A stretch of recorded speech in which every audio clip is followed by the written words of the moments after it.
Okay, welcome back to anyone who finds any of my channel or content interesting. This is, trigger warning, by the way, guys, for anyone who was a student in the, 70s or 80s, maybe even the 90s, early 90s. This is an overhead projector, and I'm going to scrap this one. This is an old school. Okay, this is a Bell&Howell, and it's a model 360A. Okay, it is really old, like I'm not even sure when it was made. It looks like it was made in the 60s. Okay, so this thing is got some interesting parts in it. Looks like it's got a lot of cast aluminium, a little bit of extruded, and that's just from looking from the outside. I have pulled one of these apart previously, but that was prior to the channel being up and running. I am going to see if this has got a Fresnel lens in it, because I'm after one for a friend of mine. Only being a very small size, it'll be a mini death ray, not a fully commissioned death ray like those big huge A1 size ones are from the rear screen projectors. But anyone understands about Fresnel lens, I might give a demonstration later on. It's an overcast day and we'll see if we can get something burning.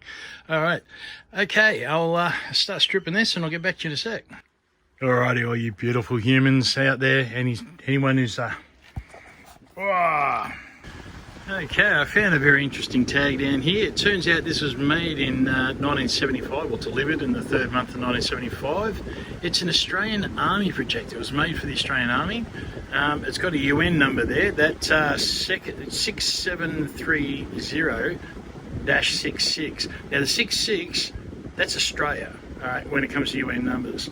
I know, I believe UK is 99 and I think America's like 01 or something, but yeah, so it's a Bell&Howell. It's even got a tool. There you go. A capo number, whatever that is.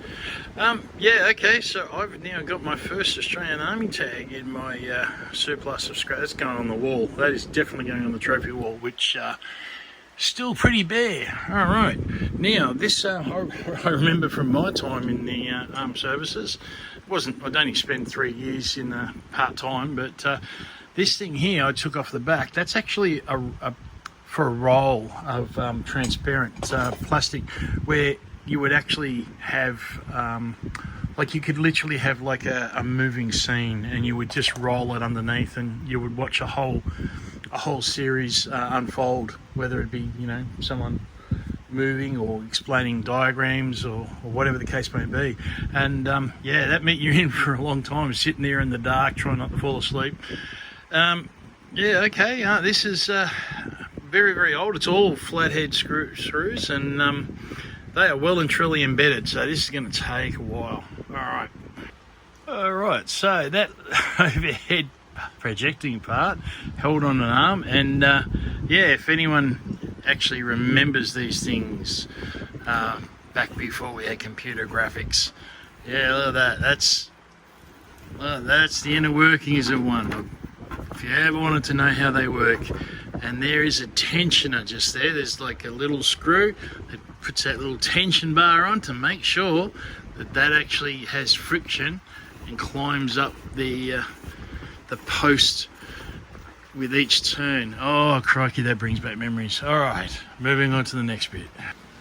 Okay, the overhead part is off the post. Now what we're looking at is this clip at the front, and that gives us access to the cavity, which is really just where the globe, and in this case it looks like a spare globe, and the cooling motor is yeah, these things used to get really hot. If anyone ever had to go and pick one up and put it away at the end of class, yeah, you could quite easily burn your hand on the glass, because the glass would just, yeah, there's a solid bit of glass there, and that used to actually store the heat, and you could quite easily burn your hand or your wrist when you grab this thing. And plus, if you moved it when it was hot, you had a much higher chance of breaking the lens, because it was the old filament lens, which I'll get down in a minute. And here we go, we've got the instructions. How to reset lamp turret where applicable. Oh my god, that sounds like army wording. All right, so this was made in Australia apparently, and it was made for the Australian Army. So yeah, this is bringing back a few memories. That that particular font, white on black, that really brings back memories about army signs and instructions. Wow. Okay, memory down, and then we'll have a look. What have we got here? Oh, yep, there we go.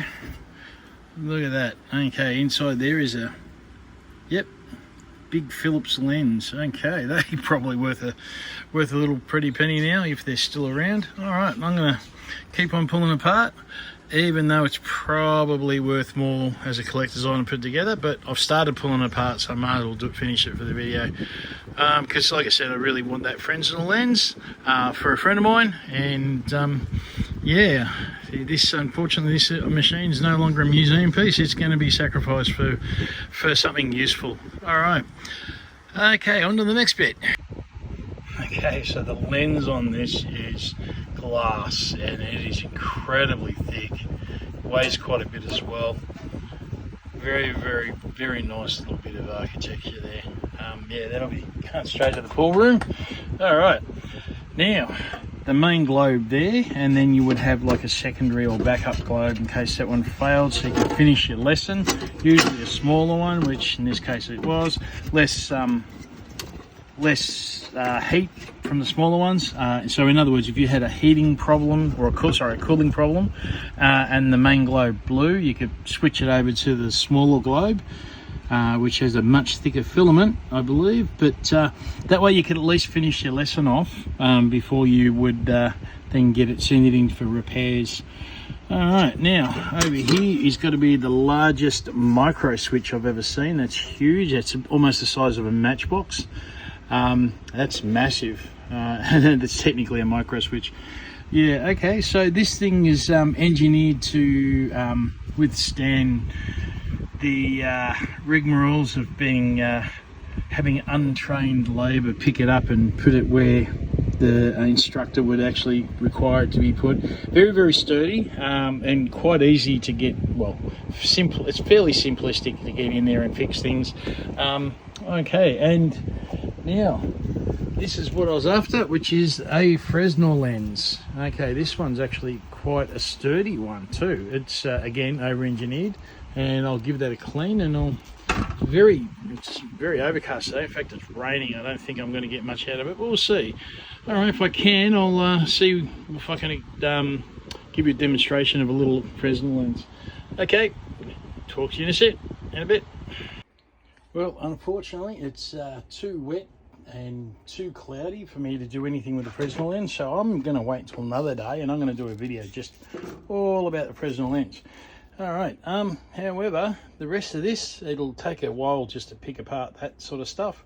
It is, yeah, quite well done, quite well built, and it's old school.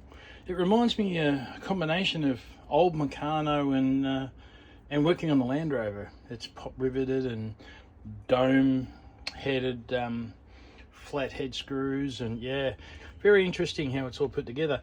Okay, certainly a little bit intricate, and yeah, I haven't finished it all the way down to completely, but I'll do that later on. But that gives you a bit of an idea. There was quite a bit of copper in the cord. That was an old school cord. There's a bit of copper inside, and there's a little bit of aluminium, just cast aluminium, and yeah, I'm not sure how much that'd be, but I'll have to take the glass out just to see. But yeah, there was quite a bit in there. Is it worth scrapping? Well, I reckon it absolutely is for this Fresnel lens. So if this Fresnel lens gets up and running, this one's a good one. This is not a flimsy little one that you'd find in a normal overhead projector.